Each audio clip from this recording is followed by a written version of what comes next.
I like the pace. Hello?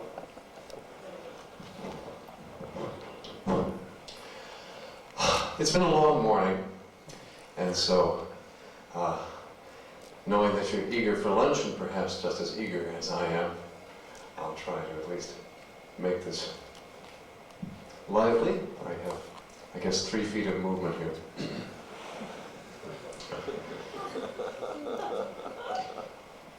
I don't really know why I'm here. This is a CD-ROM session, and I normally begin by saying that CD-ROM is evil.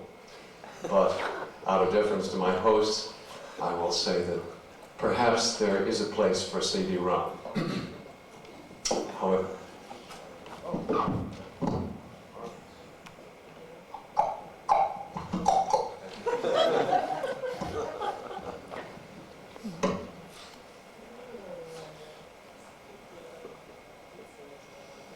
you see, CD-ROM gives you a little platter that holds, what, 600 megabytes. And that seems like so much right now.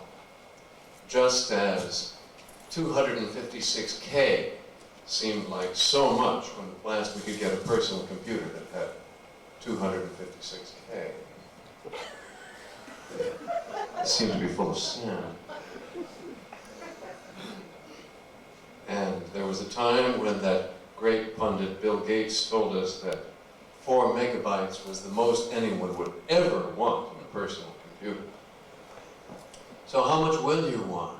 How much memory will you want? How much RAM will you want in your personal computer? How big a screen will you want on your personal computer? How big a disk? How big a published object will you want in the future? And the answer is that there is no upper limit. None. No upper limit. And anyone who tells you that 600 megabytes is an adequate published object, well, okay, a sonnet is only 12 lines long, and that's many fine sonnets. And what we think of, you see, back when book publishing, when we thought of publishing as being on paper, back when book publishing was significant, I guess it still is, we thought of this small object of 200 to 300 pages with only a few hundred words on it. This was a large object, and because of the economies of printing, that was more or less where it stopped. But you see, in tomorrow's era of hypermedia, where the user will be able to jump to from thing to thing to thing, from a little chunk of text to a bigger picture, to an image synthesis, to an animation. Yes, you see, now that we have the capacity, we'll want to use it. What is the bandwidth? What is the bit content of a full-length feature film? Okay, well here's a guide. I'm personally, people ask me what kind of computer I own. I'm presently trying to finance the purchase of an Avid. They say, what is an Avid? Well, as I say, I call myself a filmmaker. That is, I've made one film which has been not quite finished for a very unpleasant length of time, 31 years. And I hope to get it finished next year with the help of an Avid. Now, an Avid, made by Avid Corporation in Massachusetts, is just a Macintosh with some extra gear and some very nice software that speed up the filmmaking, the film editing process, which is the really hard part, by a factor of about 1,000. I've done about 7 months of full-time movie editing in my life. I believe I could have done this in 3 days with an Avid. What it does, you pour the entire footage, every frame goes onto the disk of the Avid. So the minimum configuration is about 1.5 gigabytes, or the equivalent of 80,000 floppy disks. And that holds 1 hour and a half of raw footage. So now you can edit and fast forward and fast back in all the shots as you place them on a timeline, and instantly see the new combinations and instantly try out all the combinations you wanted. Now I have, every time I tell an engineer I'm going to buy an Avid, he says, oh, you don't know that, you don't need that for film editing. And I say, have you ever edited film? Well, no, but you don't need that. You need it. And so, the Avid is an example of how there is never enough bandwidth, and there is also never enough crunch, meaning never enough processing power. You see, right now your 386 is all you could possibly want, or your Macintosh FX, it's all you could possibly want on your desktop because you were thinking back in an earlier era. I remember when I got my Apple II, and boy, that was 128K and 2 disk drives that held, I think, 256K each, and man, that was all I'd ever wanted. The personal Iris is coming on soon. The personal supercomputer is around the corner, and there is no upper limit. So what are we going to do, man? I mean, with all this stuff, what are we going to improvise? Said Stanislavski.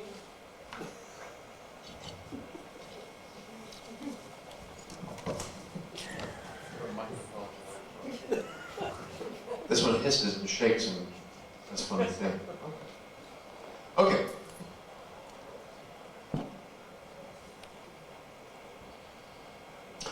The other conceptual transition we must make is to a world where paper is not the destination. Now you see, when the Macintosh was faltering, when Apple Corporation was about to lose everything, they invented this notion of WYSIWYG and desktop publishing. Now this was clever marketing, of course. It did great violence to the language because layout is not publishing. Publishing is making something public. And to confuse layout and publishing is another great disservice done to us by computer wonks in the language. But it gave beginners something they could hold on to. And unfortunately, when beginners are given something to hold on to, it's usually something stupid. The good news with WYSIWYG was what you see is what you get, okay? That means that what you see is what you get. Huh? What does this mean? What I see is what I get. Answer. It means that what you see on the screen is what you get when you print it out. Yes, folks? WYSIWYG is a clever propagandistic slogan to teach you that the use of the computer is as a paper simulator. This magnificent instrument, capable of carrying us in multiple dimensions to the far reaches of the galaxy, to every domain of visualization imaginable to the human mind. No, this is chained to your desktop in imitation of flattened wood pulp, which is roughly like using a Boeing 747 as a bus on the highway. When we make, and this also means that we are using the computer still in this transitional phase. It's like the early horseless carriages. They had a socket for a buggy whip. Okay? So people were able to buy whips in any color, leather, cloth, whatever, and put them there for that sense of security.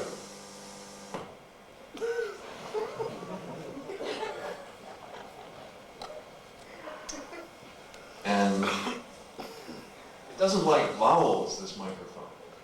It usually like consonants.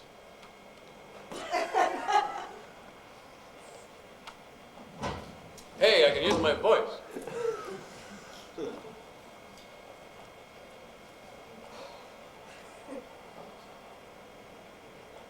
So the great transition, then, is between the use of the computer merely to simulate the past and continue the comfortable into where we really ought to be. We are now engaged in a great experiment. Basically, the experiment is to see how much irreducible and non-degenerating toxic waste can be put in the ocean before mammalian life ends. The experiment will end when mammalian life ends. And we have to get a lot smarter, a lot faster, if we are going to survive as a generalized species populating the planet. They're now creating an experiment in Arizona called, what is it? I don't know, but they're locking people up in closed, this is about the time people leave my talks. They're locking people up in closed tanks for a year to see about the survival of closed ecosystems once the planet becomes unsurvivable. So I say that if we are going to survive and use the planet, we have to get a lot smarter, both individually and in terms of the complex negotiations that are going to be involved in stopping the pollution. Ted? Hello. I need to interrupt and describe a technological advantage to you. If we allow you to pour sand through the microphone, as we've been having this problem, we can then have translation. Ah, okay. Without that, we can't.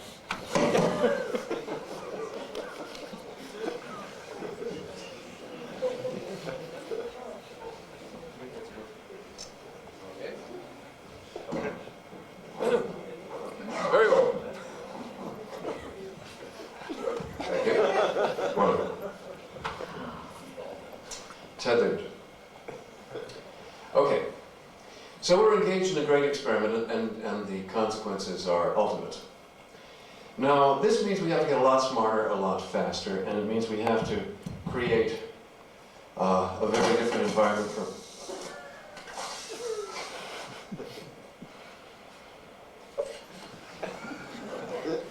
from any we've seen. And obviously the computer is intrinsically related to this, and yet the computer has been and is still an immensely complex and bothersome instrument. Now, right now they are set up so that only technoids can use them. And of course, if you stay in a very small playpen, you can use a word processor or a database or something.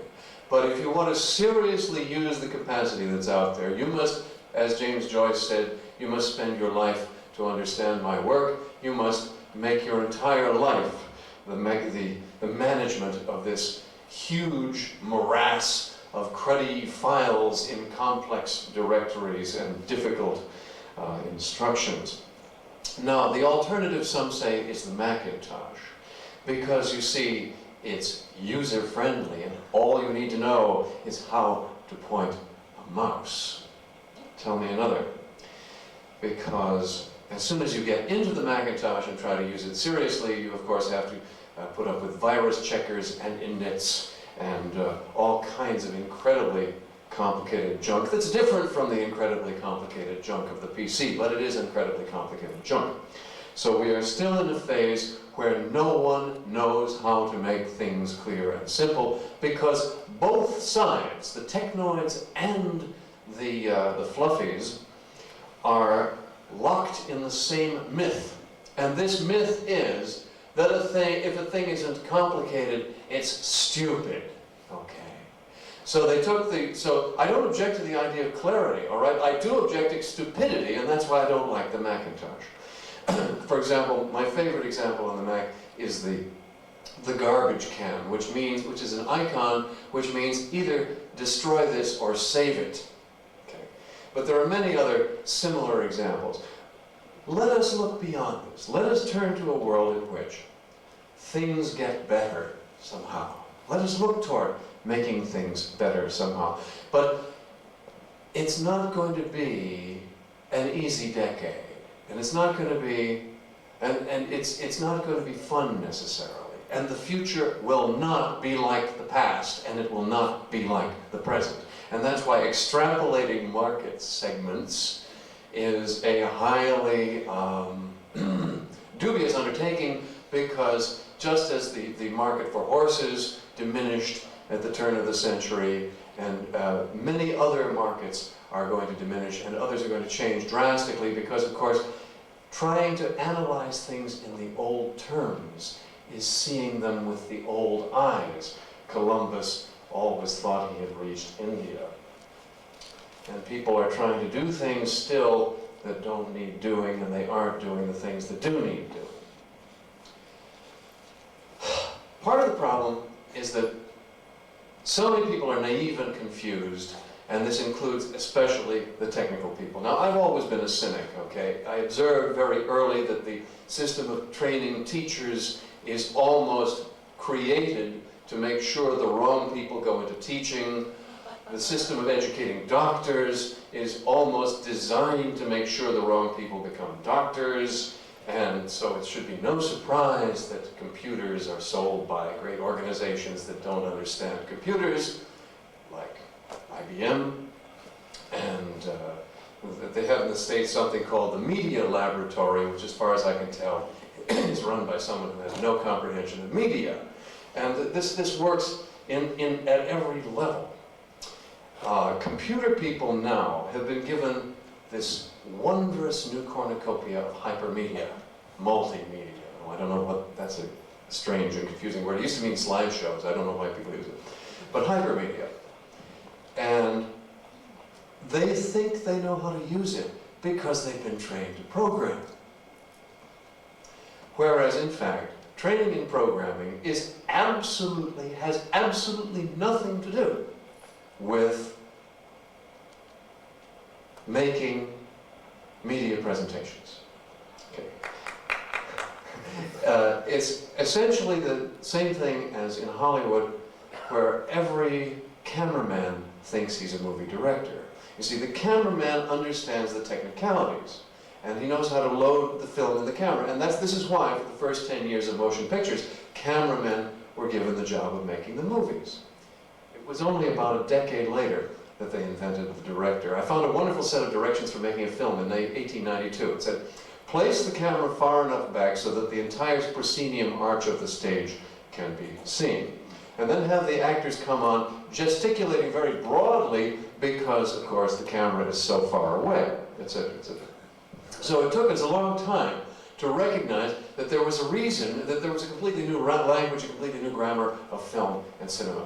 And it's the same thing now with multimedia, because putting these things together in ways that are visually comprehensive and exciting and clarifying is an incredible task. The good news about HyperCard, an Apple product, is that anyone can create branching interactive presentations. And the bad news about HyperCard is anyone does. And so the one thing that I think is most important, which is clarifying overviews, are almost omitted. Rather, they want to have little surprises for you, little boxes that open and little pauses where it says, phew, this hypering around is hard work, and all kinds of abject nonsense that have nothing to do with it being presented. Now, who really understands media? Well, the guy I wish we had today, Orson Welles. He understood media, and he would have been the greatest software designer of the century.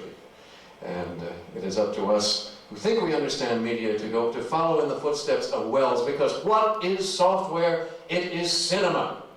Okay? Cinema is the presentation of ideas to the mind through a screen, with audio also. Okay? So what does interactive software, how is interactive software different? It has the presentation of eyes to the mind through a screen, and it adds interactivity. This is not something different. This is cinema with more.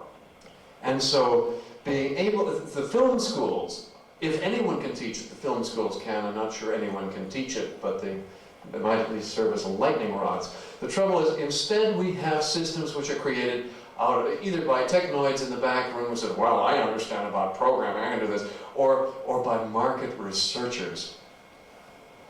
They go out and they ask 10 or 15 people or 10,000, 15,000 people what they might like, and then they go and cook it, and the large committee makes a design for some software, and then they call in Joe the programmer and they say, Joe, we've discovered that there's a market out there for this product or service.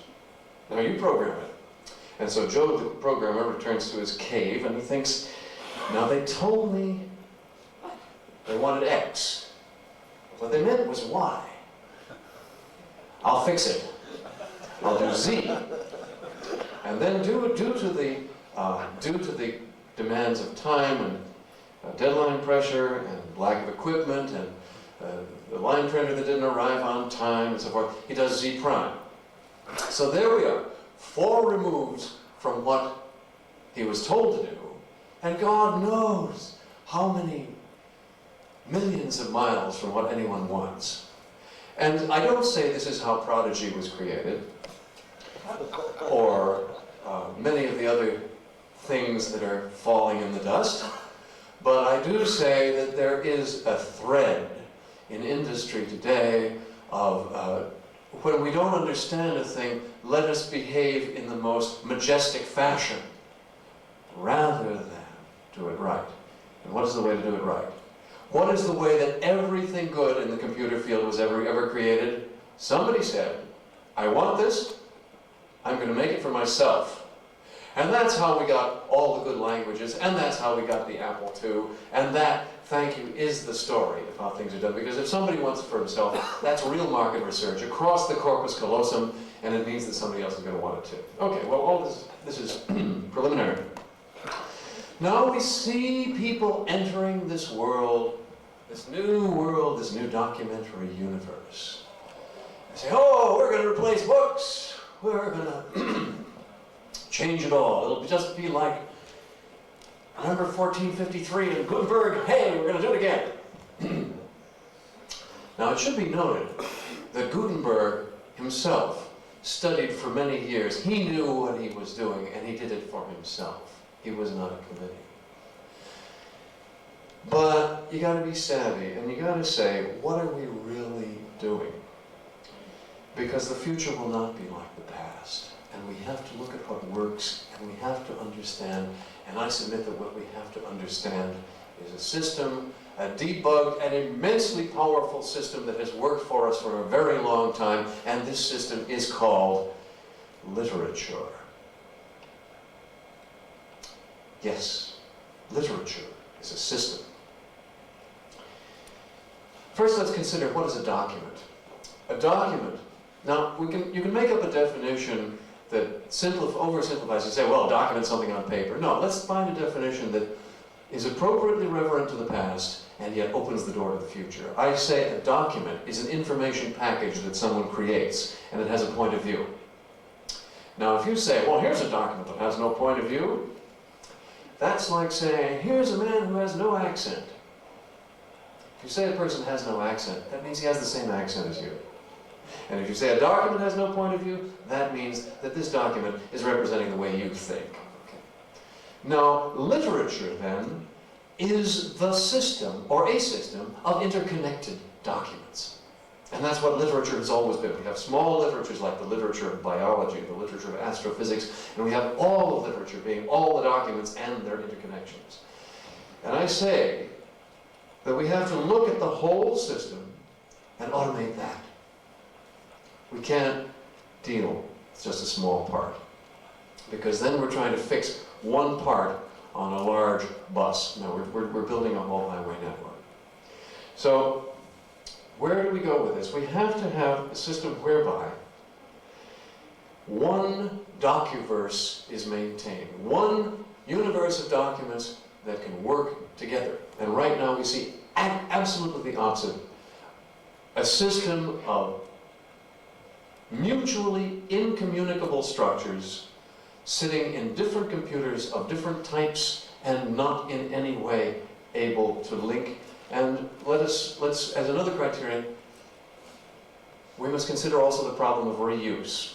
Now, when you buy a book, you can cut up the pages, you can write on the pages, you can mark it, you can put sticky notes on the edges of the pages, you can do all kinds of things to make this more useful to whatever it is you want to do. When you buy the Oxford English Dictionary on CD-ROM, for example, as I understand it, you have to run it on a PC compatible with their software. So you can only look up a word when you're running their software, and in the way they want you to look it up with the keyboard commands that they mandate. Is this in the tradition of free literature?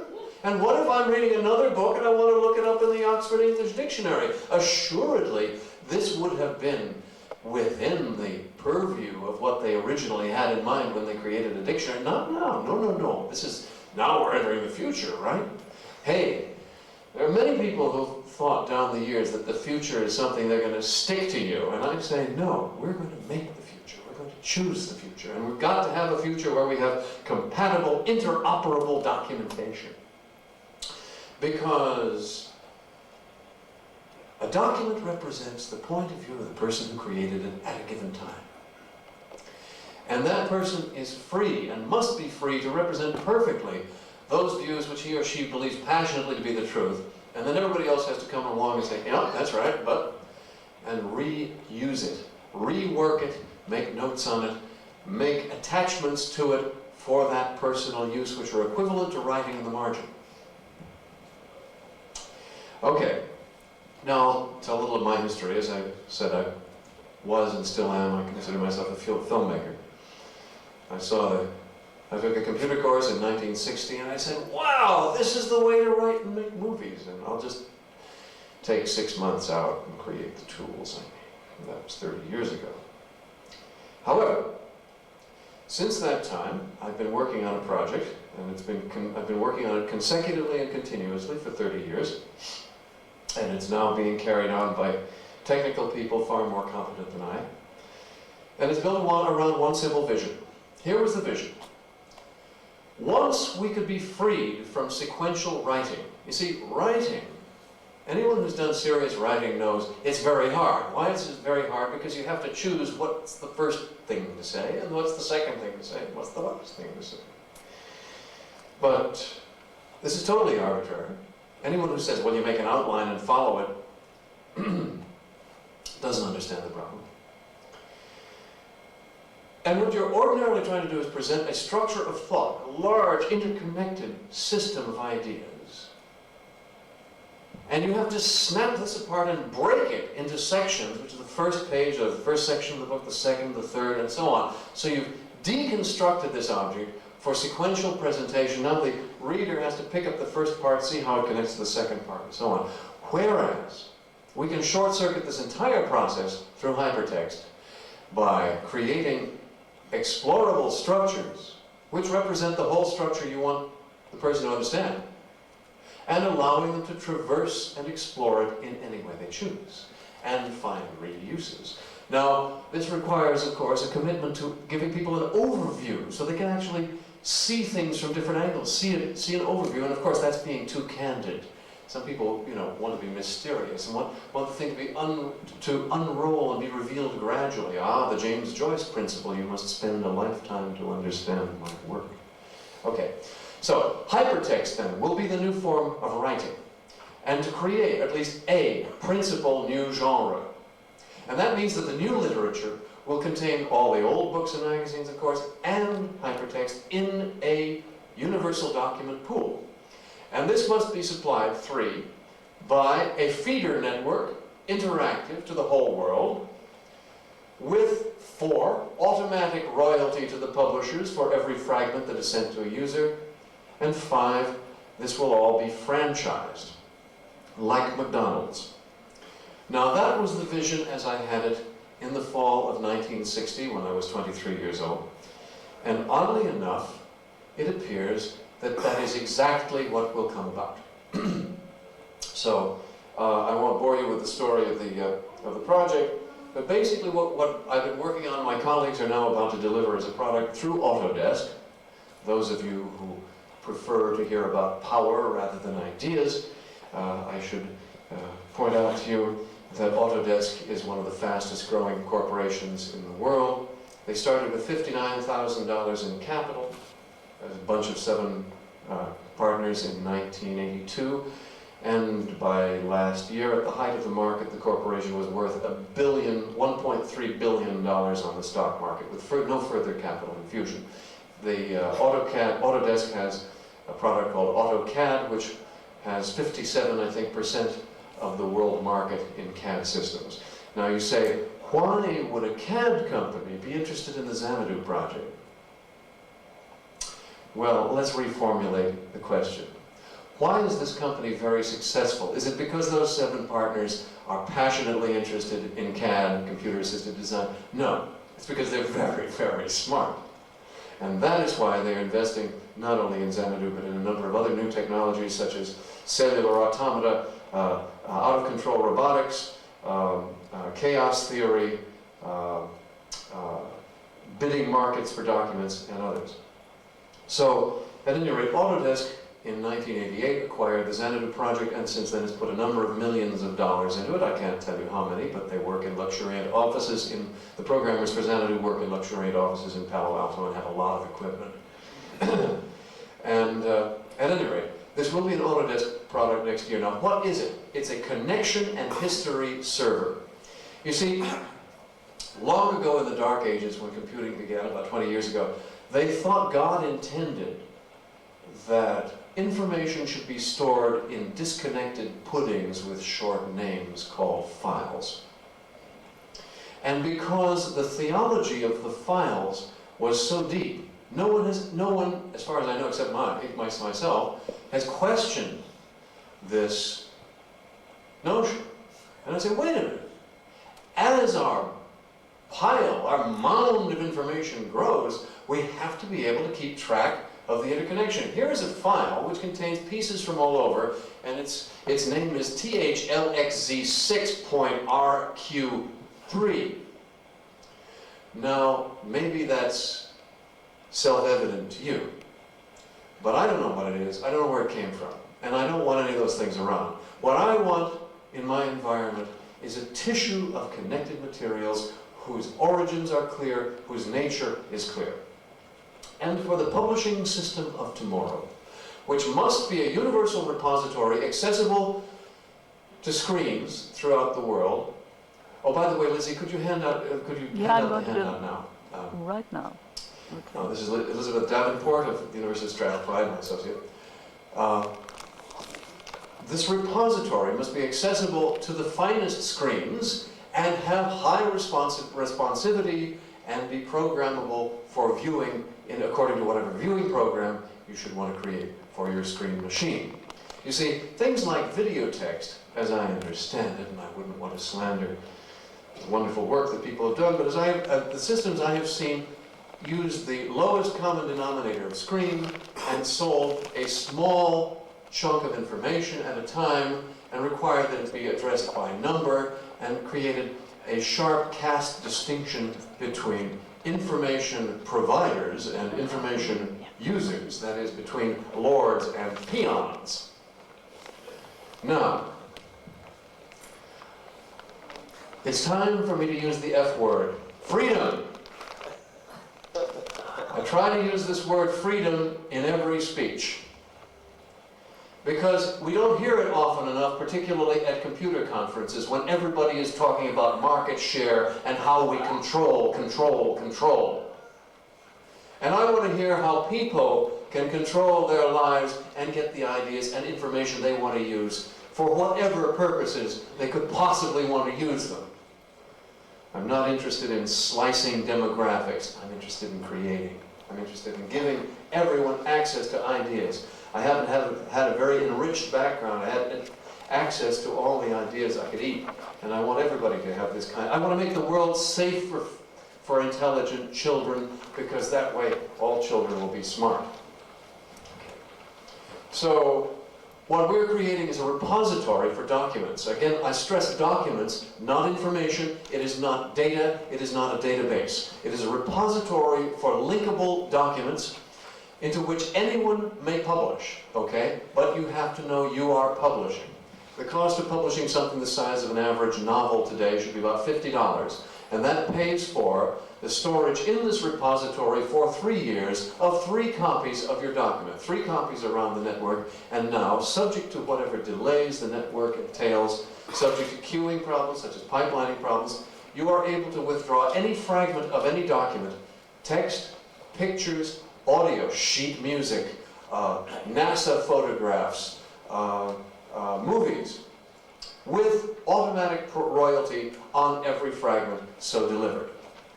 And because we are using this Xanadu engine, this connection server I've told you about, this also means that within this publishing system, anyone will be free to quote anyone else. Anyone will be free to reorganize any document they find for their own private use through the miracle of what we call transclusion. And this is the only idea I ever had, but I think it's kind of fundamental. Transclusion means that one document can contain a portion of another without copying it. So when you get to this hole in the document, it says, now go over there and get it. So the feed of this transcluded portion is from the original. And what does that do for you? It means nothing is misquoted. It means nothing is out of context, because the contextual information, the addressing information, is delivered along with the fragment. It means royalty is correctly apportioned to the copyright holder, and it means that, what's the fourth one? There's another fourth one, it's a good one. Oh yeah, credit is also apportioned, so that the user can find out exactly where these fragments come from. In other words, by doing this rather unlikely thing, by providing transclusion as an easy pathway, we open up and clarify the connections within the new electronic literature in a way that could not be possible. And right now, when I see people working in hypermedia and in CD-ROM, it makes me sad, because it often seems to me they don't understand about reuse. For example, back when I was really desperate, I sold some people the rights to put out my book, Literary Machines, on a disc. And they did it in a way I'm not very pleased with. There's no way you can make comments in the margin. There's no overview. There's no way you can find your way around. And so people look at this and they say, Nelson, your ideas are terrible because I can't find my way around on this thing. And I say, yes, I know. This is not the way hypertext should be done. You need clarifying overviews, and you need ways that the user can reuse the material any way he or she likes.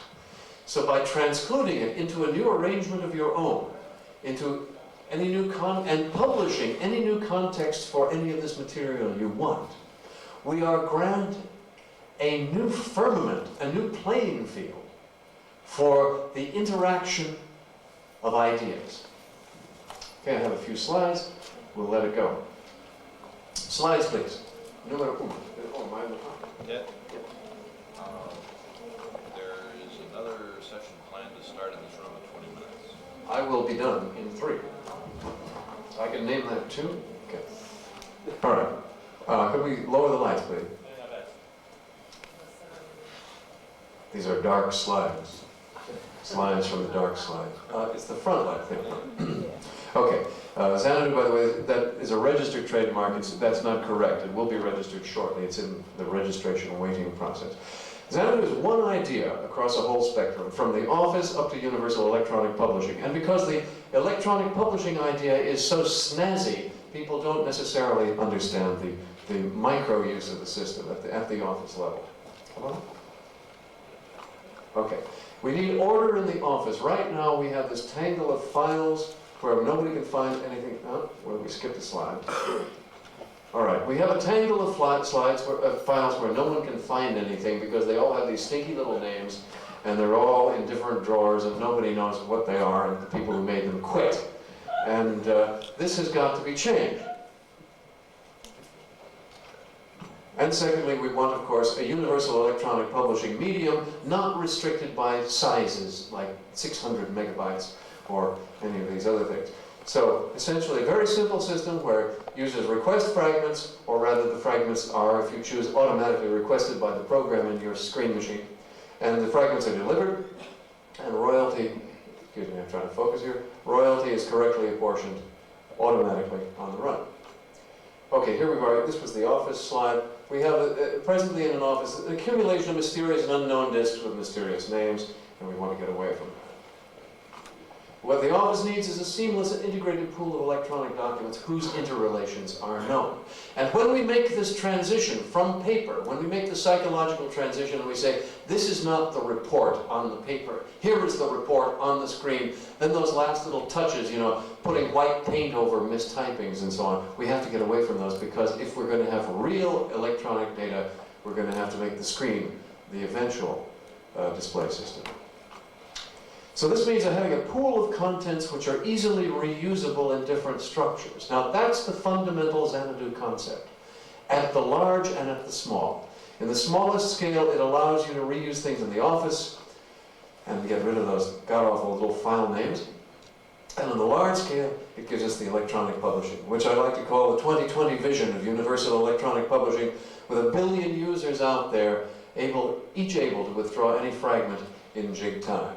Withdrawing on request across the network any fragment of text, audio, graphics, or video. And as I've said, this is subject, of course, to queuing delays and pipeline delays, which we can expect to get better as the telecommunication companies gradually understand the problem. And the automatic royalty is essential. Now you'll notice in this illustration, each document has a little green circle with a dollar sign. That's the cash register. And every time a fragment is sent from a document to a user, the cash register is incremented from the user's account.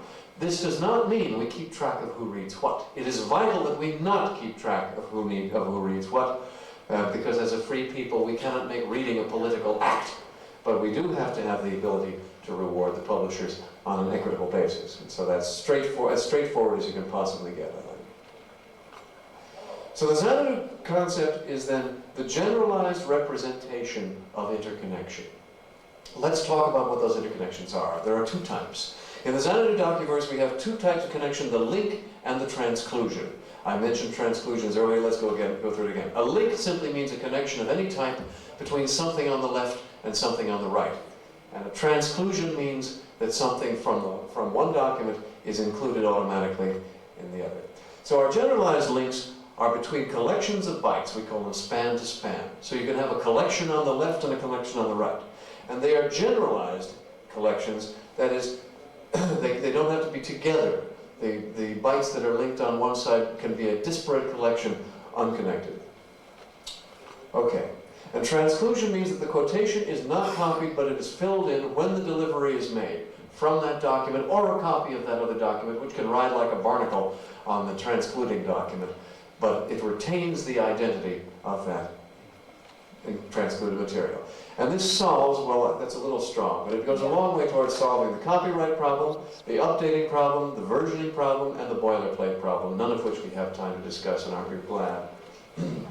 Okay. Finally, it provides a basis for data standardization of a new type. Now look at the way data is now. Here, let us say that these are formats for a word processor. Word processing. So your documents, format A would be WordPerfect, format B Microsoft Word, format C could be PC Write, and they use different symbols for the same things, cluttering the data in a way that makes the data difficult to scan and use otherwise. The alternative to this is to have applicative links from outside. Oops, sorry. Applicative links from outside. So you have a box of links off to the side which point into the data, which is not cluttered or encumbered by little stinky little things to trip over, but rather is a clean box of data, and the markers, which we call one-sided links, point out where the paragraphs and the italics or whatever else you're marking happen to be. This is a much cleaner system for marking data, and it means that many people can mark the same data for different purposes without colliding. Finally, open hypertext publishing. And this is the radical concept. The notion is that anyone may add linked documents which are visible at both ends of their links. So that if you add a comment to something in the Bible, someone who is reading the Bible can go from it to your comment. Now, of course, there may be 1 million comments on the Bible published, and finding your comment may be a little difficult, but that's a separate issue.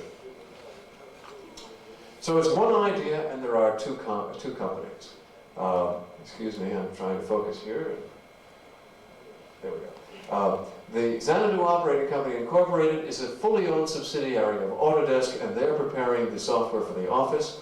Public Access Xanadu, or PAX. We are introducing not a Pax Romana, but a Pax Xanadological or something.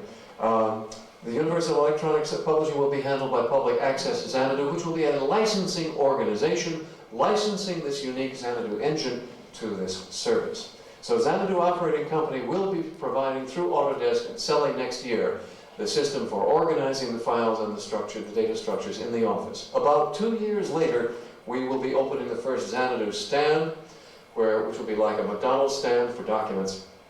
Anyone will be able to modem in, but you'll come to the stand to start your account, to learn how to use the system.